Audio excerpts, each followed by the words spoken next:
오늘의 말씀은 마태복음 5장 13절입니다. 마태복음 5장 13절입니다. 신약 5페이지입니다.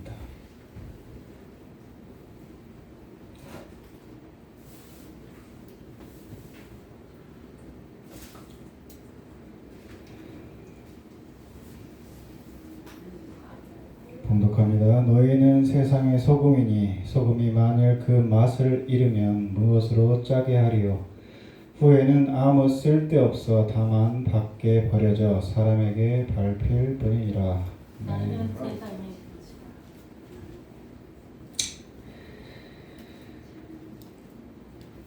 사랑하는 성도 여러분, 한 주간도 평안하셨습니까?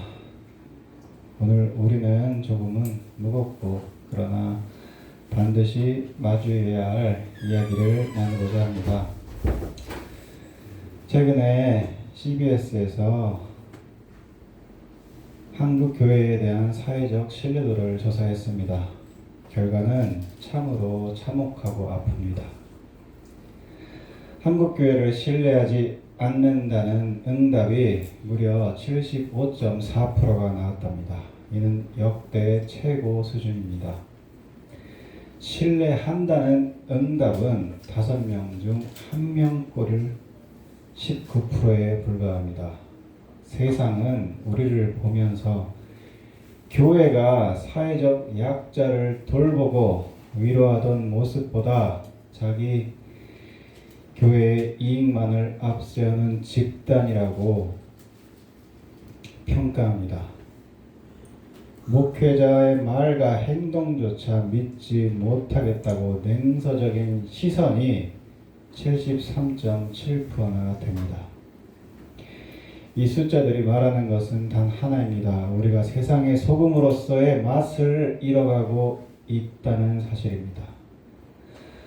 오늘은 이 아픈 성적표 앞에서 우리 자신을 점검하고 또 하나님 앞에 진정으로 회개하며 다시금 세상의 빛과 소금이 되기 위해 우리가 무엇을 결단해야 할지 함께 나누고자 합니다. 너희는 세상의 소금이니 소금이 만일 그 맛을 잃으면 무엇으로 짜게 하려? 후에는 아무 쓸데없어 다만 밖에 버려져 사람에게 밟힐 뿐이니라. 오늘 우리가 함께 붙들 말씀은 아주 짧습니다. 그러나 이 짧은 한 구절은 오늘 우리의 가슴을 깊이 찌르는 말씀입니다. 주님은 우리를 향해 말씀하십니다. 너희는 세상의 소금이다. 주님은 너희는 세상에서 소금 같은 역할을 해보아라 이렇게 권면하신 것이 아닙니다. 너희는 소금이다. 이렇게 선언하셨습니다. 이 말씀은 곧 예수 믿는 사람의 존재 자체가 세상 속에서 특별한 의미를 가져야 한다는 뜻입니다. 그런데 문제는 무엇입니까?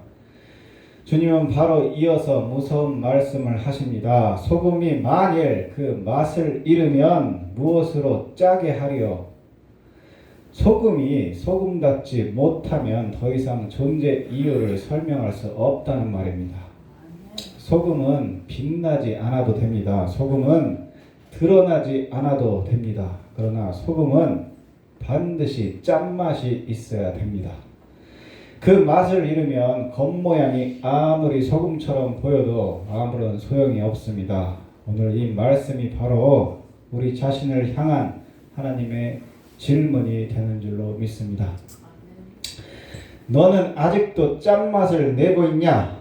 너희 교회는 여전히 세상을 살리는 소금이 되고 있냐? 이 질문 앞에서 우리는 쉽게 아멘만 하고 넘어갈 수 없습니다. 왜냐하면 우리가 살아가는 오늘의 현실은 교회를 향해 참으로 차가운 평가를 내리고 있기 때문입니다. 세상은 교회를 바라보며 실망하고 있습니다.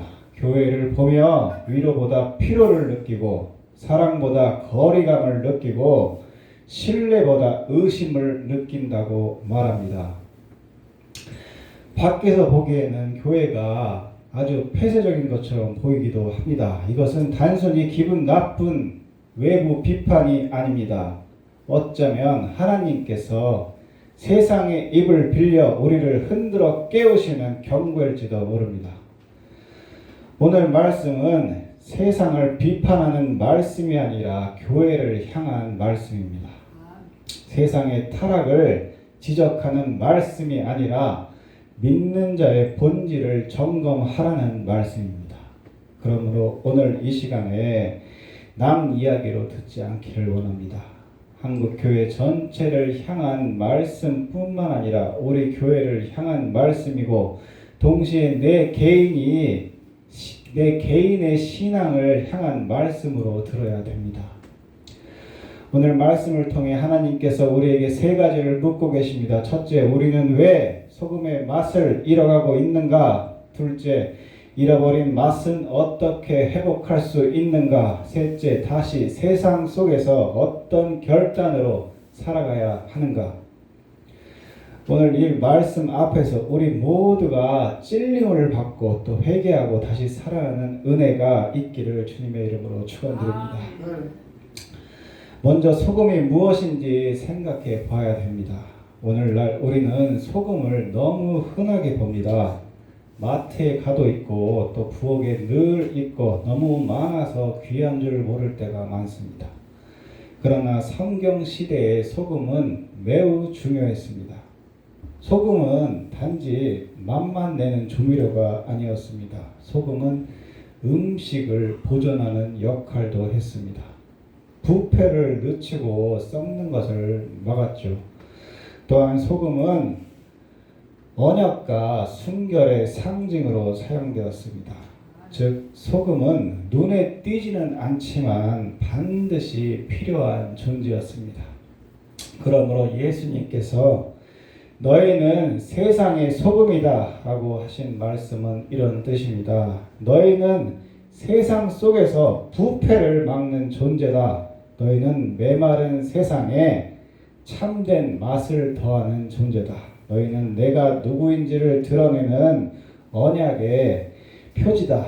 너희가 빠지면 세상은 더 빨리 썩고 더 빠르게 무너질 것이다. 참으로 놀라운 말씀 아닙니까? 주님은 세상을 바꾸는 거대한 권력을 교회에 맡기신 것이 아닙니다. 대단한 힘을 주셨다고 말씀하신 것도 아닙니다. 그 대신에 소금이 되라고 하셨습니다. 소금은 자신을 드러내지 않습니다. 밥상 위에서 주인 노릇도 하지 않습니다. 국에 들어가면 소금은 분해돼서 사라집니다. 김치 속에 들어가도 보이지 않죠. 그러나 소금이 빠지면 맛이 없습니다. 이것이 그리스도인의 모습이어야 됩니다. 우리는 사람들 앞에서 커 보이려는 존재가 아니라 세상을 살리기 위해 녹아서 없어지는 존재가 되어야 됩니다. 우리는 박수받기 위해 존재하는 것이 아니라 누군가의 삶을 썩지 않게 하기 위해 존재하는 사람들입니다. 그런데 문제는 무엇입니까? 주님은 소금의 맛을 잃을 수 있다고 말씀하십니다. 사실 순수한 소금 자체는 쉽게 맛을 잃지 않습니다.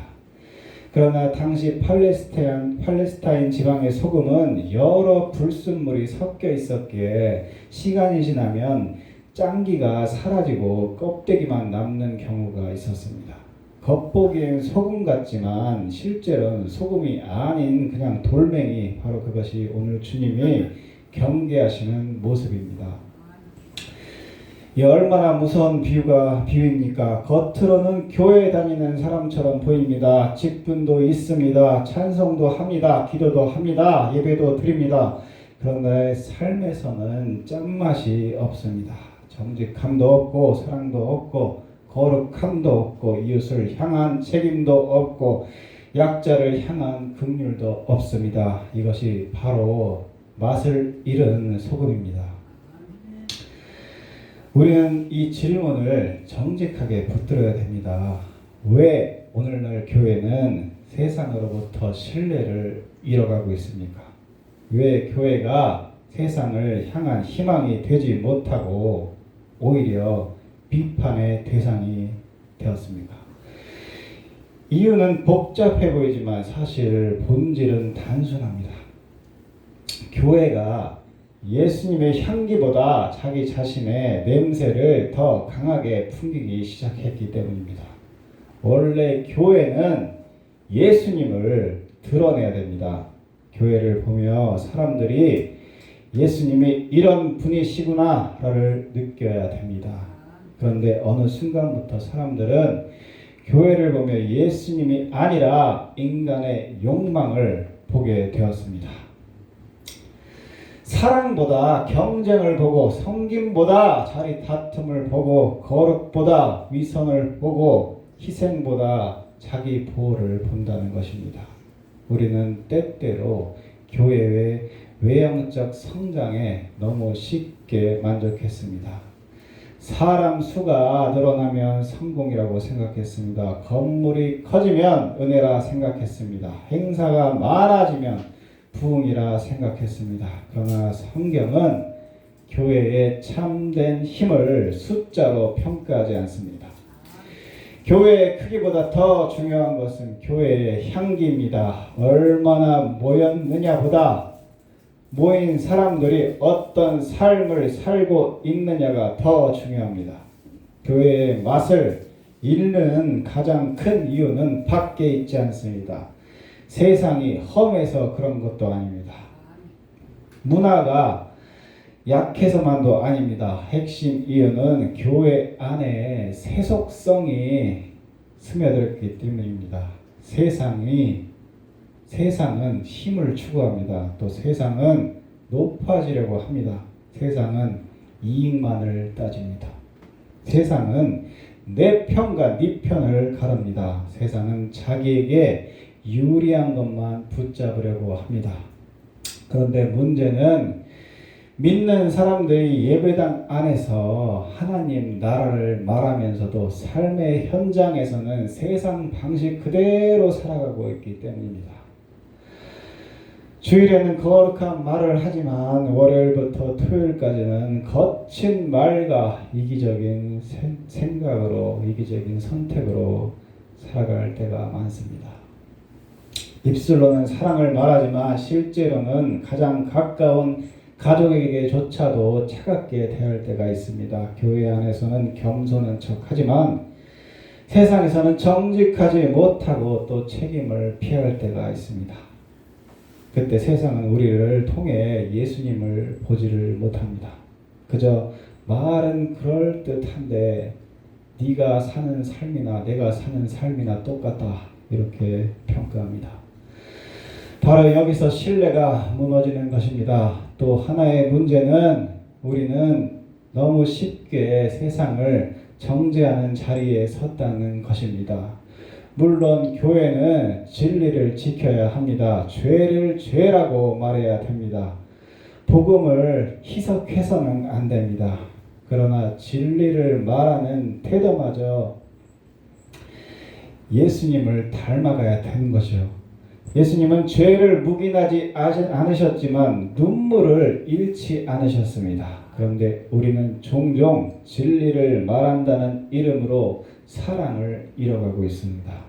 옳은 말을 한다는 이유로 사람을 함부로 대합니다. 정죄하는 데는 열심이지만 품어주는 데는 박해지고 있습니다.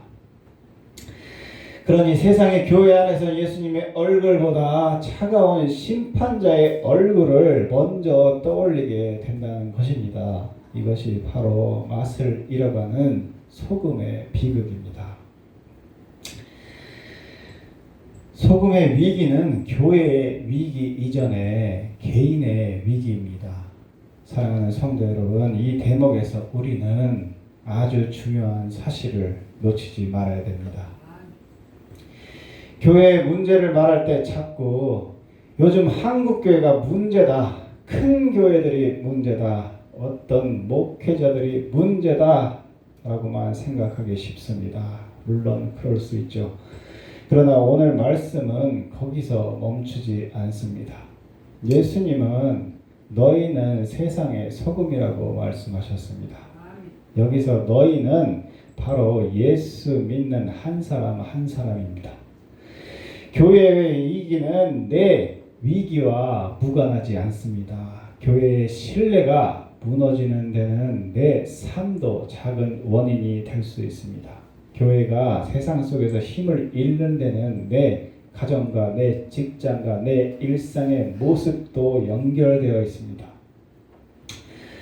생각해 보십시오. 세상이 교회를 어떻게 판단합니까? 대부분 신문 기사로만 판단하지 않습니다. 가장 많이 보는 것은 주변에 믿는 사람들입니다.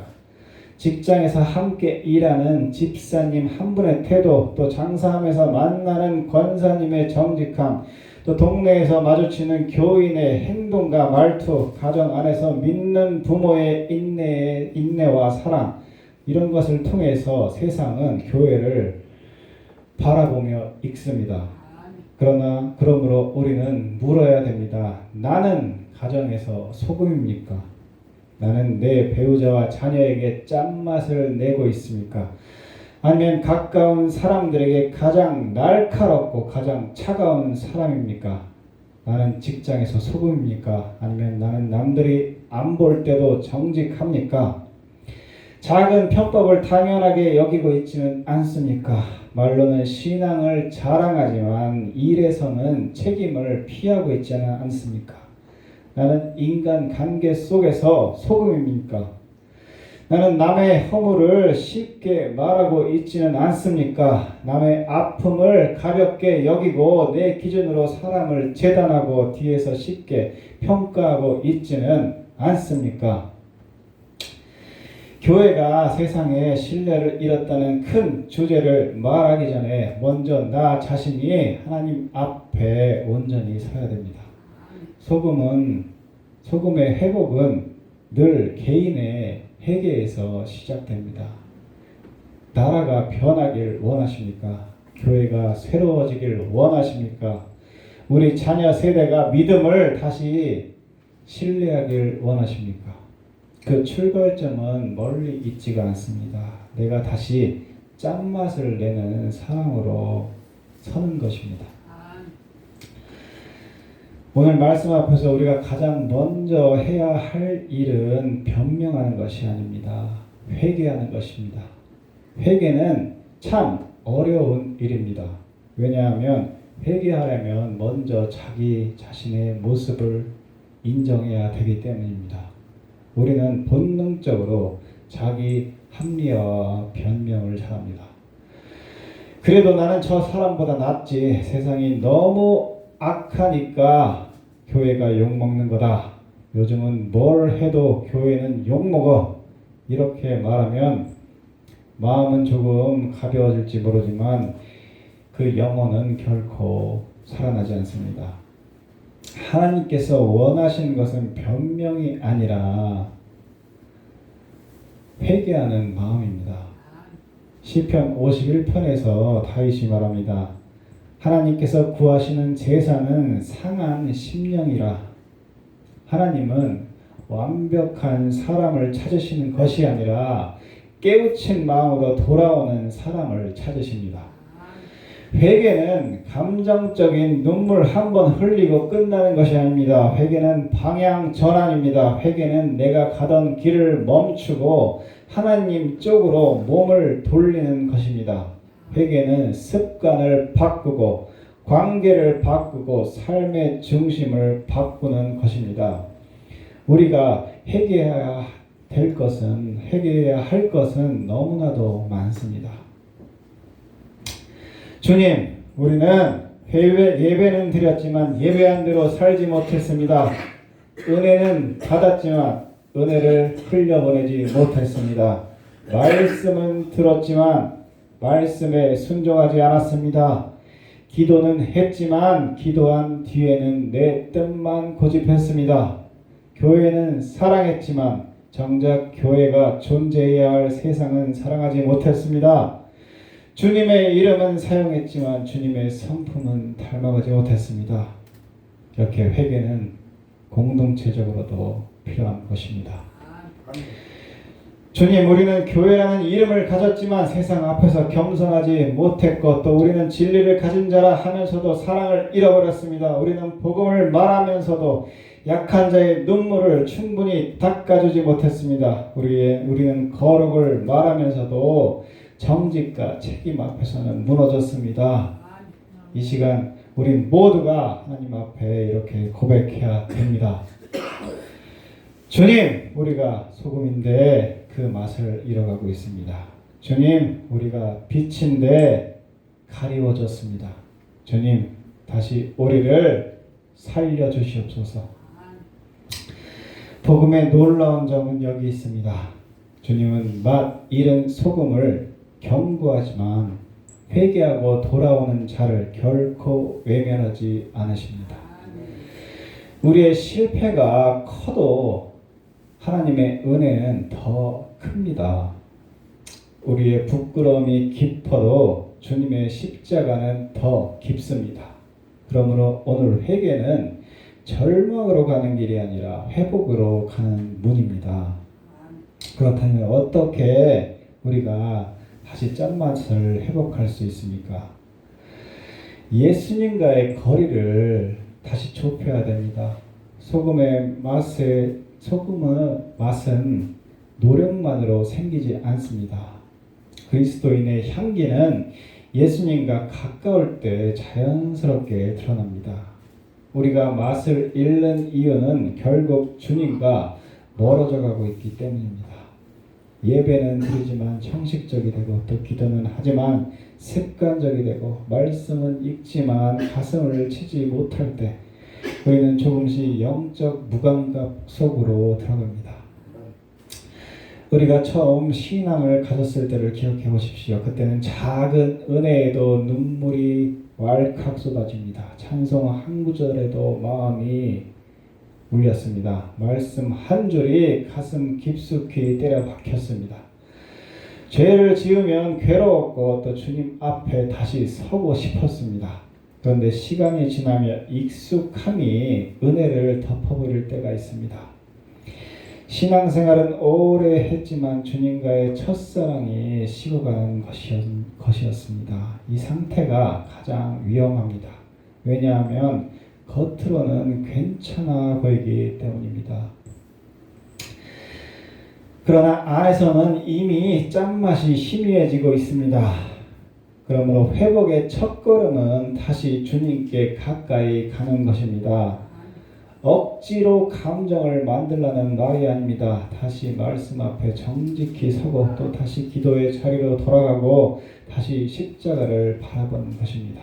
소금은 소금통에서 나오는 것이 아니라 본질에서 나옵니다.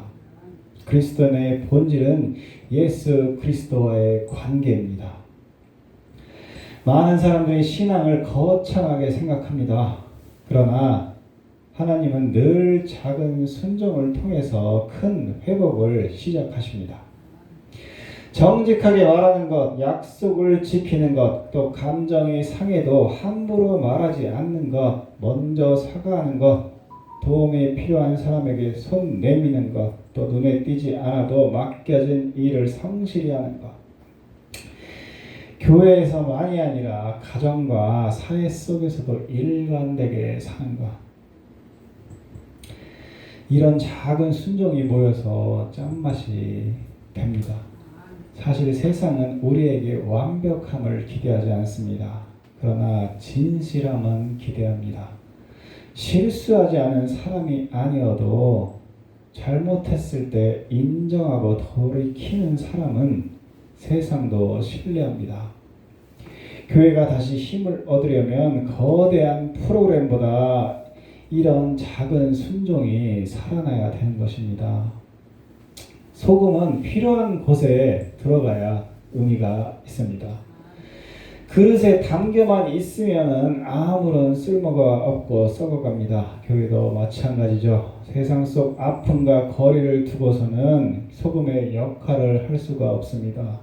힘든 이웃, 또 외로운 사람, 병든 사람, 소외된 사람, 경제적으로 무너져가는 사람, 또 관계 속에서 지친 사람, 마음이 상한 사람, 그 사람들 곁으로 가야 됩니다. 예수님은 늘 그런 사람들 곁에 계셨습니다. 세리와 죄인, 창녀, 병자와 가난한 자, 울고 있는 자들, 밀려난 자들 곁에 가셨습니다. 그러나 교회는 바로 그 예수님의 몸입니다. 그러므로 우리가 예수님을 닮고자 한다면 아픈 세상으로부터 도망치지 말아야 됩니다. 교회가 사랑받기 위해서는 선행하는 것이 아닙니다. 사랑받기 위한 이미지 관리도 아닙니다. 그저 본래 교회가 해야 할 일들을 하는 것입니다. 오늘 이 말씀 앞에서 우리에게 필요한 것은 막연한 감동이 아니라 구체적인 결단입니다. 첫째, 작은 선을 실천하는 사람이 됩시다.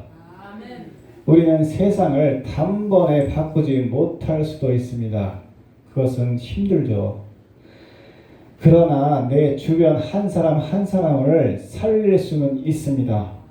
차가운 말 대신에 따뜻한 말 한마디를 건네는 것, 또 상처받은 사람의 말을 끝까지 들어주는 것, 내 유익을 조금 내려놓고 배려하는 것, 또 정직하게 일하고 성실하게 맡은 바를 감당하는 것, 이웃의 어려움을 모른 척하지 않는 것, 이런 작은 선들이 모이면 세상은 교회를 다시 신뢰할 수가 있습니다. 소금은 큰 덩어리로 던져서 역할하는 것이 아닙니다. 작게 흩어져 스며들 때 맛을 냅니다. 우리도 그렇게 살아야 됩니다. 둘째, 경청하는 공동체가 돼야 됩니다. 오늘날 시대는 말이 넘쳐납니다. 누구나 자기 목소리를 내고 또 누구나 자기 주장만 앞세웁니다. 그런 시대일수록 교회는 듣는 공동체가 되어야 됩니다. 가족의 말을 들으십시오. 자녀의 속마음을 들으십시오. 교회 안에서 상처 입은 성도의 마음을 들어주십시오. 세상이 왜 교회를 불편해하는지 방어적으로 반응하기 전에 먼저 왜 그런지 들으십시오. 경청은 약함이 아닙니다. 경청은 사랑의 시작입니다. 하나님도 우리의 기도를 들으시는 분이십니다. 그렇다면 하나님을 닮은 교회도 들어주는 교회가 되어야 됩니다.